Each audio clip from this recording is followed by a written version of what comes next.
¿Quién es nuestro invitado de hoy en Retrato de las calles de Nueva York, pasado, presente y futuro? Ha sido descrito como ese niño que se enamoró de la radio para descubrir nuevos mundos y como tantas otras personas ha venido a este país, especialmente a Nueva York, por 2 años, pero se ha quedado. Nuestro personaje misterioso nace en Badajoz, España, pero no sabemos todavía quién es Juan Manuel Benítez.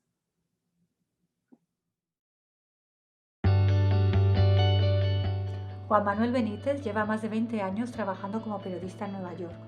Natural de Badajoz, es reportero especializado en política del canal de televisión Spectrum News New York One. Además, es presentador del programa semanal de actualidad Pura Política de esa misma cadena. Desde hace más de una década, es profesor adjunto en la Facultad de Periodismo Newmark de CUNY. También ha impartido clases en la Facultad de Periodismo de la Universidad de Columbia. Para la cadena de radio WNYC, trabaja como locutor invitado del programa de actualidad diario The Brian Doyle Show. En el pasado, ha colaborado para medios como MSNBC, El Diario, La Prensa y Cuarto Poder. Benítez llegó a Nueva York en 1999 con una beca de la Fundación La Caixa para estudiar un máster de Relaciones Internacionales en la Universidad de Columbia. Es licenciado en Filología Anglo-Germánica por la Universidad de Extremadura. También ha cursado estudios en la Universidad de Heidelberg, Alemania, y Kalamazoo College en Michigan, Estados Unidos. Benítez vive en el barrio de Harlem, en Manhattan. Bueno, vamos poco a poco, Juanma. Bienvenido antes de nada y gracias por estar con nosotros. Gracias a ti. Bueno, voy a hacerte las preguntas porque, claro, como sabes, Retrato de las calles de Nueva York pinta o esboza un dibujo de todas las personas que poblamos esta gran ciudad, que venimos de cada uno de un sitio diferente, pero que nos hemos integrado de una manera u otra en la ciudad y podemos contar muchas experiencias. ¿Qué te trajo a ti esta ciudad y cómo fueron tus comienzos? Vamos a empezar por ahí. Vine a Nueva York para estudiar un máster de Relaciones Internacionales a la Universidad de Columbia. Vine con una beca de la Fundación La Caixa y me enamoré de la ciudad y poco a poco empecé a prolongar mi estadía después de terminar el máster y al final pues ya han pasado 22 años desde que llegué. Estás con los dos patitos entonces, ¿no? 22 años. Bueno, ¿y fue dura la integración en el tejido social y el laboral de Nueva York? En el tejido social no fue dura esa integración porque llegué con 25 años y a los 25 años cualquiera se puede integrar socialmente en cualquier sitio. Además, esta ciudad, Nueva York, todo el mundo es de otra parte, nadie es de ningún sitio y en ese sentido puede ser como una capital como Madrid, donde nadie es de Madrid, pero todos son madrileños y hace mucho más fácil el que te sientas parte de la ciudad. Por tanto, Nueva York, a pesar de que es una ciudad tan grande y tan frenética, pues tiene eso de bueno, que cualquiera que llegue aquí se puede sentir como en casa muy rápidamente. La integración laboral es más complicada porque hay que pasar por un tortuoso camino de visados que puede tardar años y años para poder trabajar en este país y en esta ciudad, como pasa en cualquier otro país del mundo. Y muchas veces los visados que necesitas el apoyo de la empresa que te va a contratar y muchas empresas pues no quieren hacer el trámite legal. Por tanto, es más complicado. Yo tuve la suerte de que durante los 2 años que estuve haciendo el máster en la universidad, pues creé una red de contactos que luego me ayudó a poder poco a poco conseguir esos visados hasta tener la residencia permanente y ahora también la ciudadanía de Estados Unidos. Claro, en 22 años da tiempo a muchas cosas, claro, luego una vez, yo entiendo que pasaste de tu estatus de estudiante a estatus ya de trabajador, ¿no? En Estados Unidos ya vinieron los papeles con todo ello, todo bien, y luego trabajaste durante muchos años, porque has dicho 22 llevas aquí, pero ¿qué pasa entonces de repente en marzo de 2020, de 2020? ¿Qué sucedió y qué cambio hubo después? Todo cambia. Yo recuerdo que de un día para otro nos dijeron en la oficina, en la redacción de New York One, que para que nos hagamos una idea. La redacción de New York One está en un edificio emblemático de Chelsea, que se llama Chelsea Market, que es un edificio con muchas oficinas. El dueño del edificio es la compañía Google y tiene muchos restaurantes y también panaderías, tiendas de ropa. Es un lugar que se ha convertido ya en turístico en los últimos años. Y de la noche a la mañana en la redacción nos dijeron los jefes, la semana que viene vamos a intentar trabajar todos desde casa por esto de la pandemia. Sí. Y nos vamos a intentar acostumbrar a hacer televisión desde casa. Claro, en principio te lo tomas como un reto, ¿no? Y dices, bueno, la semana que viene voy a hacer algo totalmente diferente y voy a ver cómo me las arreglo para hacer mi trabajo de periodista desde el salón de mi casa. Luego, claro, vino lo que vino. Esto se ha convertido ya en casi un año. O sea, yo me fui de la oficina, la última vez que estuve fue a finales de marzo, y he vuelto hace unas semanas para recoger un par de cosas rápidamente, porque tienes que tener el permiso de tus jefes para poder ir, porque tienen muy controlado el número limitado de personas que deben estar en un cierto momento en la redacción, porque el resto de los reporteros, la mayoría de los reporteros trabajamos desde casa o desde la calle y luego desde casa, y no hemos vuelto a ese edificio. O sea, después de trabajar después de ir a mi trabajo durante 18 años casi ya, diariamente al mismo edificio, todo eso se acabó de la noche a la mañana y nos quedamos en casa, en nuestra casa que se convirtió en oficina, y todo eso cambió. Y luego en términos de la ciudad, se hicieron muy famosas todas esas imágenes de Nueva York al principio de la pandemia, las zonas turísticas desiertas, los barrios de gente más pudiente desiertos porque se habían ido a sus segundas residencias o se habían ido a cualquier otro lugar para pasar este tiempo de pandemia, sobre todo los primeros meses que fueron tan duros. Y luego mucha vida de barrio. Eso sí, la gente que no tiene otro lugar donde irse porque vive aquí y este es su hogar, pues se quedó en su barrio porque no tenía que ir al trabajo. Entonces se vio mucho más ambiente en los barrios de cada uno cuando pudieron abrir las tiendas, ¿verdad? O la gente yendo a la panadería, a la cafetería, corriendo a por el pan o a por el café. Y así fue como cambió, algo que ya hemos visto que ha evolucionado bastante con los datos cuando han ido mejorando.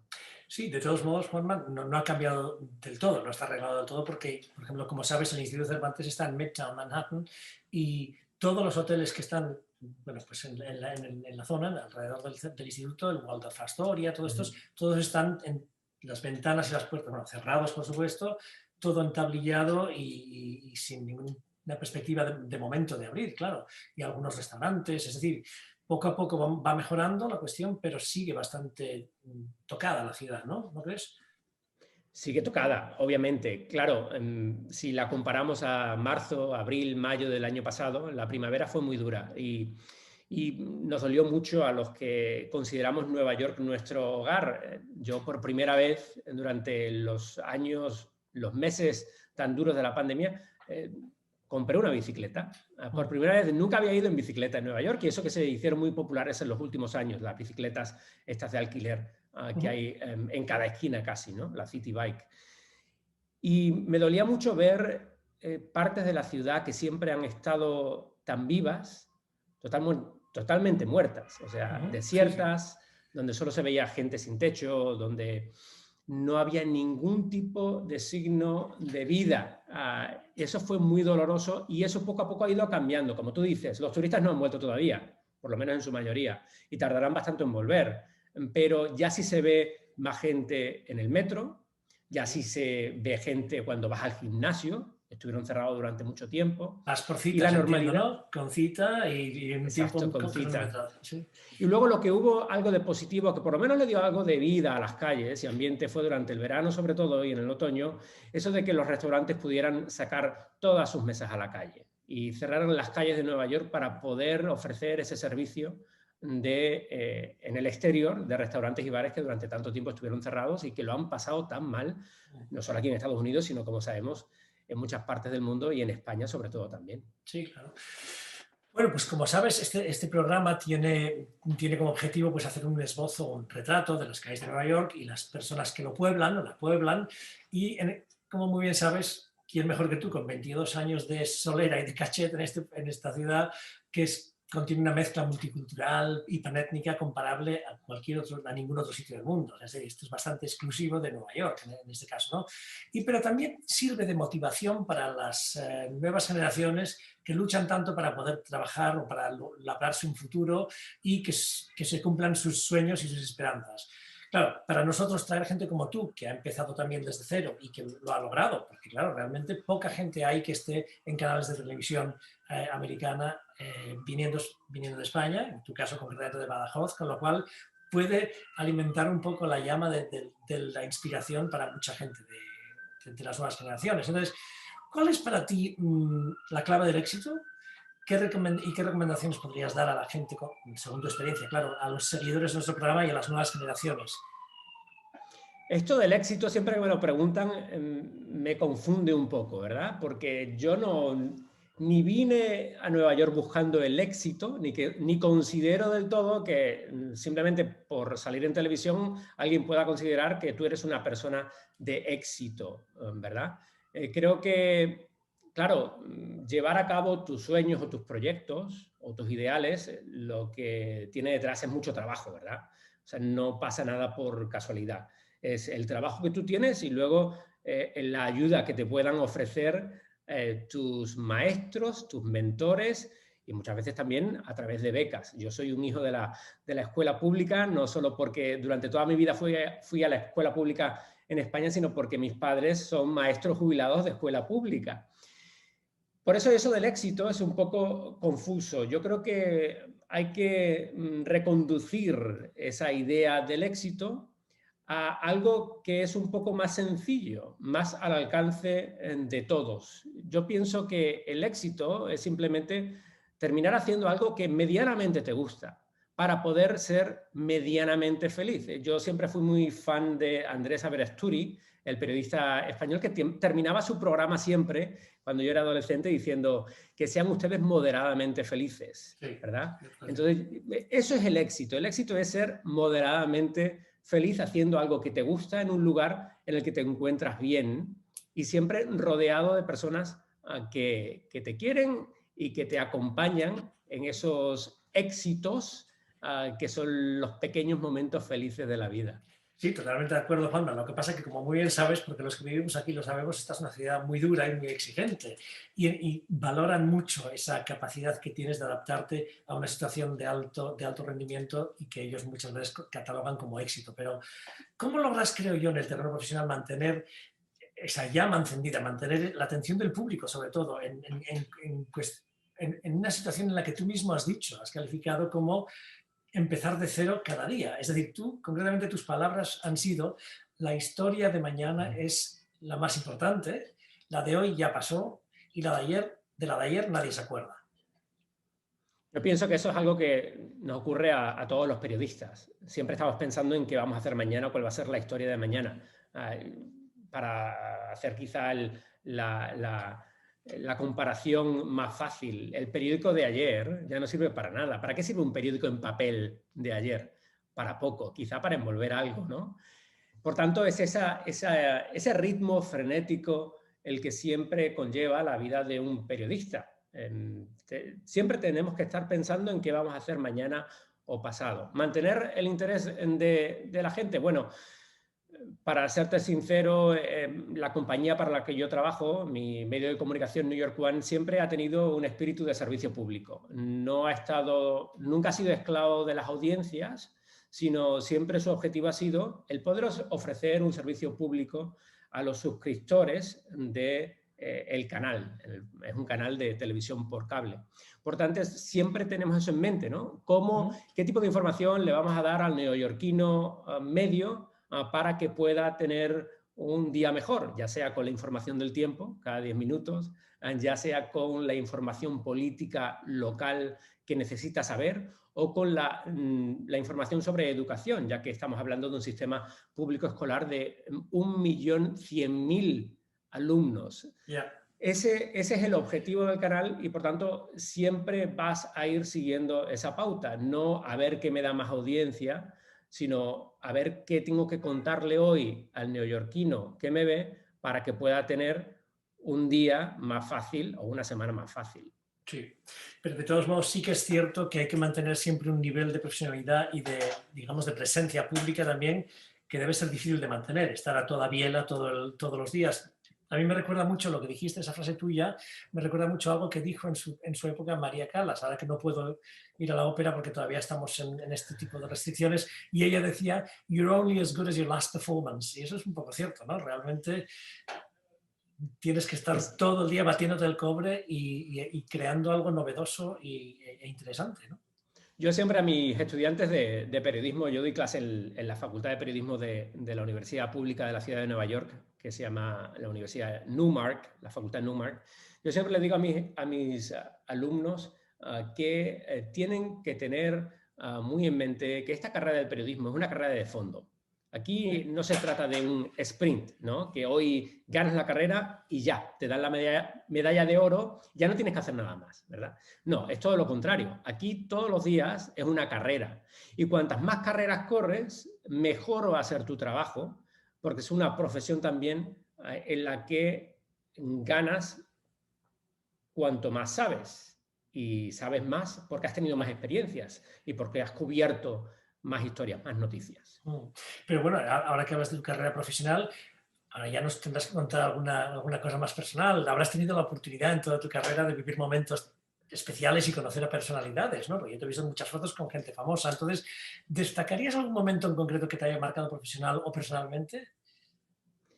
Hay varios, hay muchos, hay muchísimos después de tantos años, ¿no?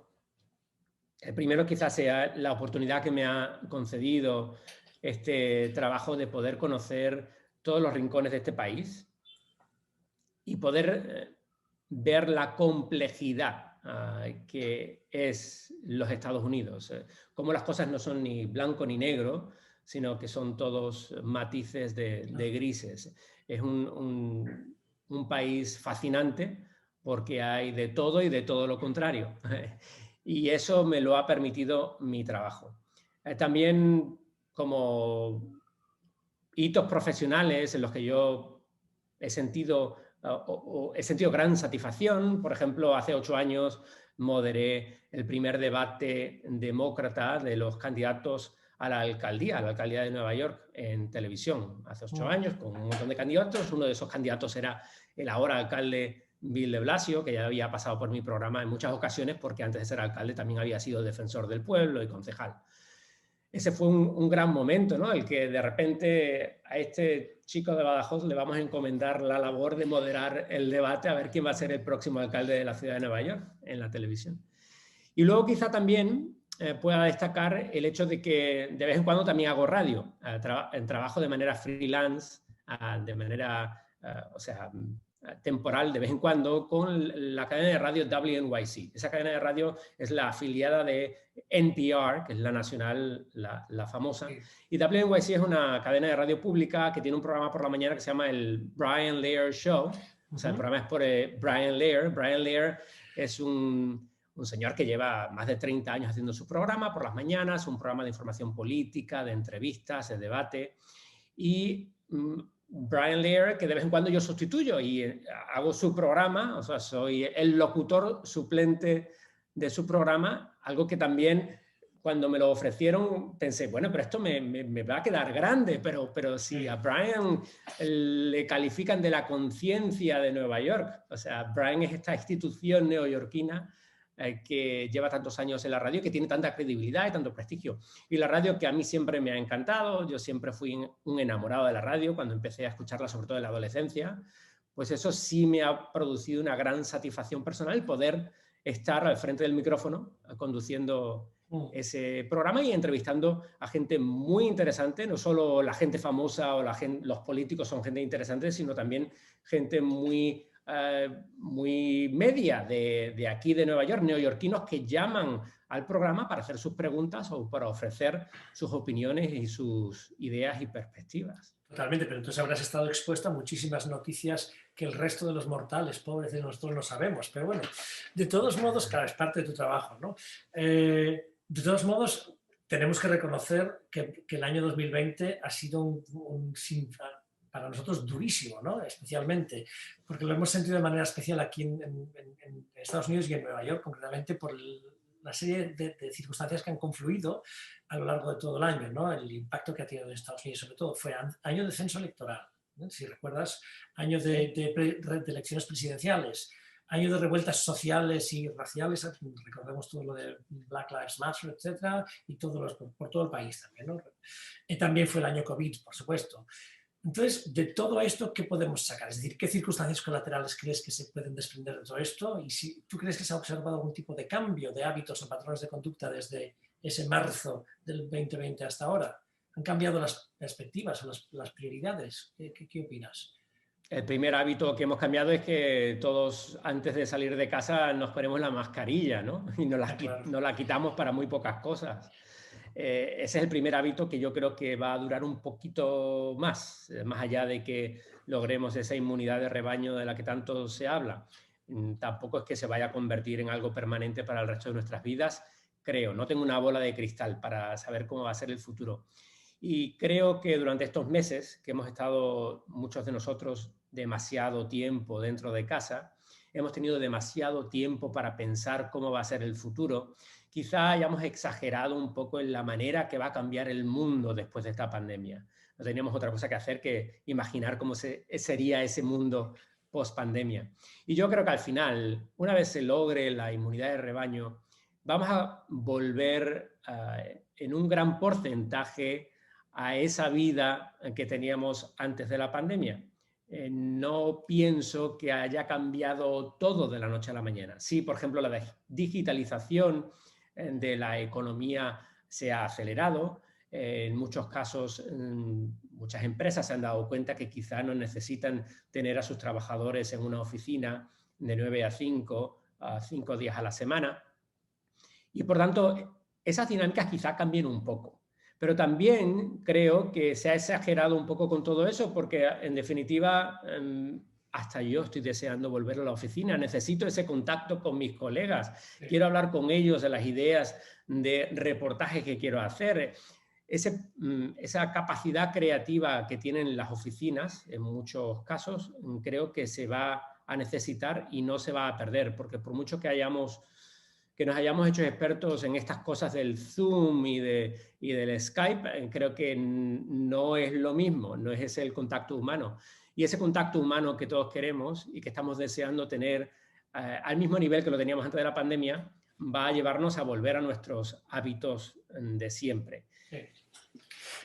Sí, eso sí, te diré una cosa más. Lo que sí va a tener una consecuencia importante, que sí vamos a sentir durante muchos años, incluso durante toda esta década que acaba de comenzar, van a ser las consecuencias económicas. Claro. Eso sí va a ser duro, porque el golpe económico es muy fuerte y muchas economías que no estaban preparadas van a tardar mucho en recuperarse.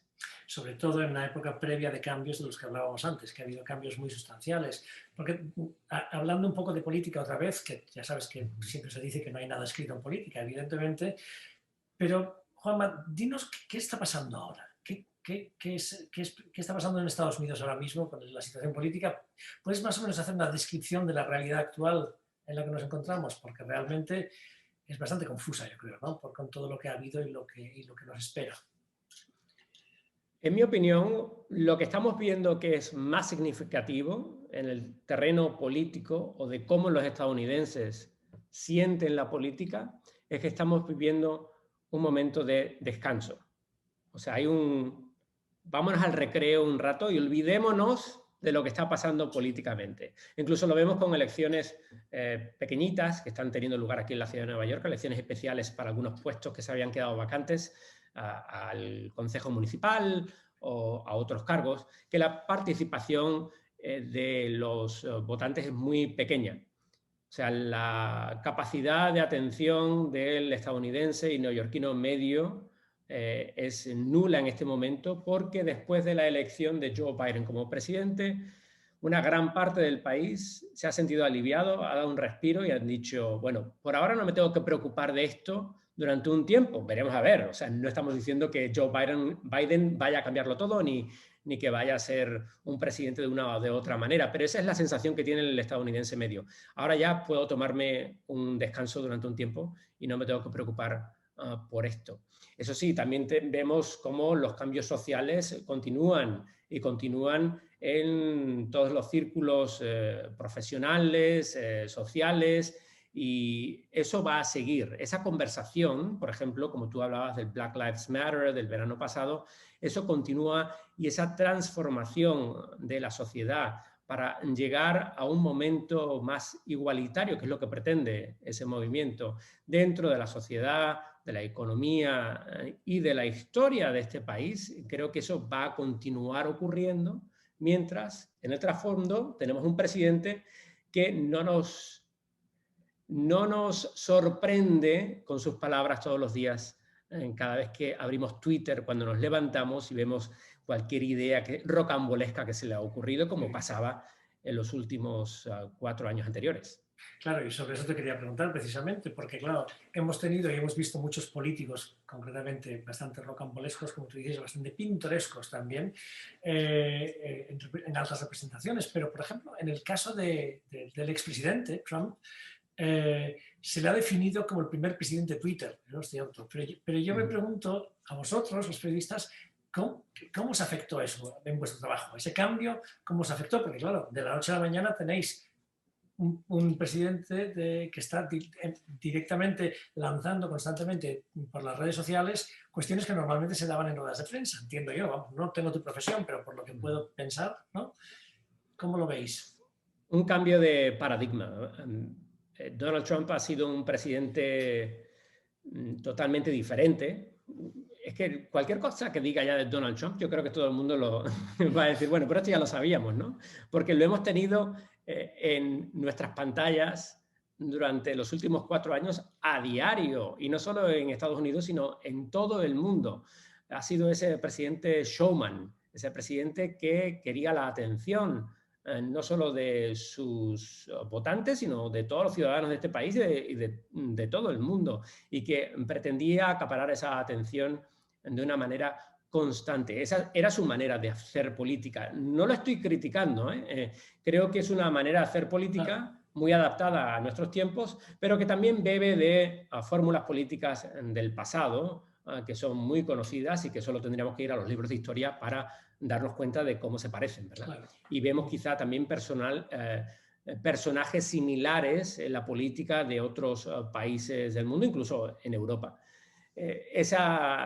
Además, Donald Trump ha sido un producto del crecimiento de los populismos en las democracias occidentales. También la hay en otros países del mundo, pero en las democracias occidentales, que hacía mucho tiempo que no vivían ese populismo político, y que lo vemos a diario, a cosas muy parecidas. Muchas veces es muy difícil traducirlo, ¿verdad? Vemos a Donald Trump en Estados Unidos y luego en nuestra realidad diaria vemos cosas que no nos parecen que sean lo mismo, pero si supiéramos traducirlo bien, nos daríamos cuenta de que estamos viviendo la misma fórmula política, pero con otra persona, con otra cara y en otra situación, otro contexto nacional. Sí, sí. Y bueno, pero yo volviendo a hablar de política y volviendo a hablar de ti, enlazando esto, eres el director y entiendo que creador del programa Pura Política. Entonces, esto también es para estar orgulloso. Es otro gran logro tuyo, que no lo llamemos éxito, llamemos trabajo, pero tengo unas preguntas que me interesaría saber sobre tu programa, Pura Política. ¿Quién es tu público realmente? ¿Escribes y hablas para los latinos de Nueva York, que sabes que estamos por todas partes? ¿Y la temática y los intereses están dirigidos a ellos, a la comunidad latina? El programa está dirigido a todo neoyorquino que quiere obtener su información en español. Ese fue el objetivo principal del programa cuando se trata de quién es nuestra audiencia. El objetivo del programa es ofrecer la mejor información política a ese neoyorquino que quiere estar enterado, que quiere ser parte del proceso político y social de la ciudad de Nueva York.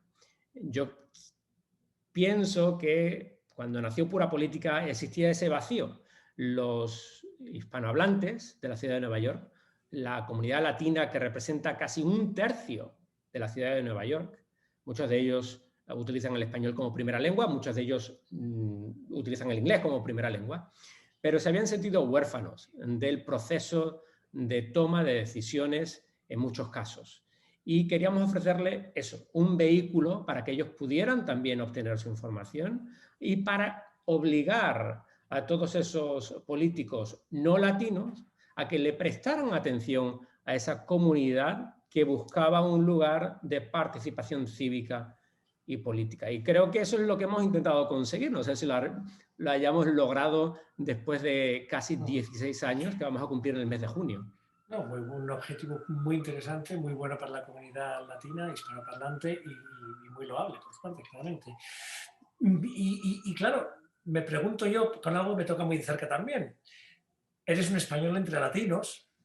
¿Cómo te ven ellos? ¿Cómo te sienten cuando te oyen hablar y presentas el programa en español? Porque claro, tendrán que notar una diferencia, ¿o no? Bueno, yo me siento como un neoyorquino español que pertenece a la comunidad hispana de la ciudad de Nueva York. Así es como me veo yo. ¿Cómo me ven ellos? Bueno, en principio espero que me vean como alguien en quien puedan confiar para obtener la mejor información política de la ciudad, ¿verdad? Pero sí está claro que lo que siempre pretendes lograr como comunicador, ya sea en radio o en televisión, uno de los objetivos principales es no distraer al espectador.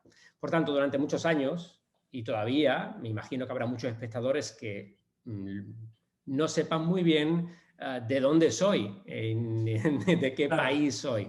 Porque cuando salgo en televisión, en New York One Noticias, y presentando mi programa Pura Política, sí neutralizo mi acento para que nadie pueda sentirse distraído porque pueda decir, mira, habla con la C, con la Z, con algo que en muchas ocasiones a los hispanohablantes que no son de España les resulta muy chocante y les distrae, e incluso les cuesta entender muchas veces por ese sonido que les es extraño, ¿no? Las cosas han cambiado un poco ahora, ¿no? Pero así fue. Durante muchos años la pregunta que más me hacían por la calle cuando me paraban era, bueno, ¿pero usted de dónde es? ¿Usted es puertorriqueño, argentino, colombiano? De todas partes me han preguntado. Y es por eso, por la neutralización del acento. Vale. Pero bueno, entonces con todos estos años que llevas por aquí, me imagino que para ti Nueva York es una segunda casa, ¿no? ¿Qué supone y qué ha supuesto para ti Nueva York?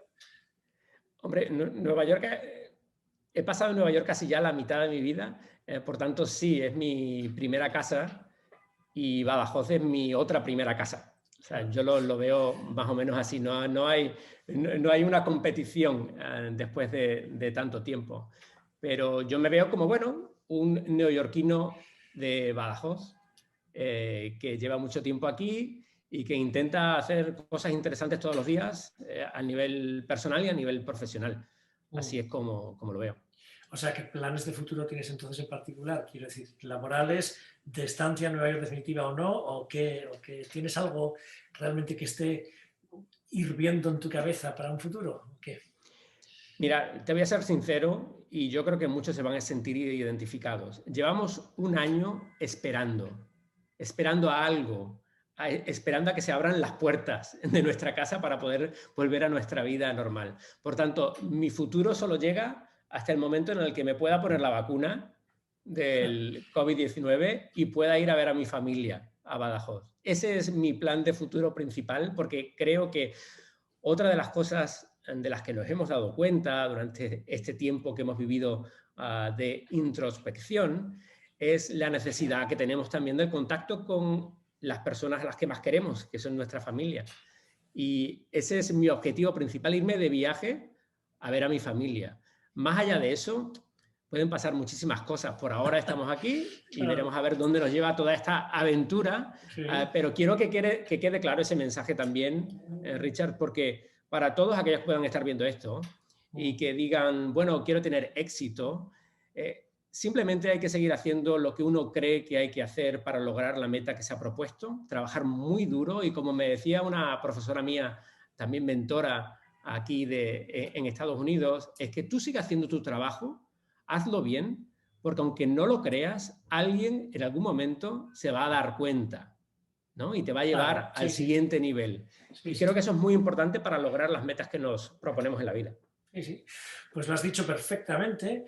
Creo que además somos un poco vecinos, ¿no? Porque tú vives en Harlem, ¿no? Sí. O sea que me imagino que nos veremos en algún momento. Desde aquí simplemente te quería dar las gracias en nombre del Instituto Cervantes por la excelente, primero por tu tiempo. Ya sabemos que aquí el tiempo cuesta más que el oro, digamos, pero y tu vida muy ajetreada agenda, y tu agenda muy ajetreada, mejor dicho. Y te queremos dar las gracias por haber compartido esos momentos tan íntimos y tan buenos con nosotros. Muchísimas gracias, Juanma. Muchas gracias, Richard. Ha sido un placer.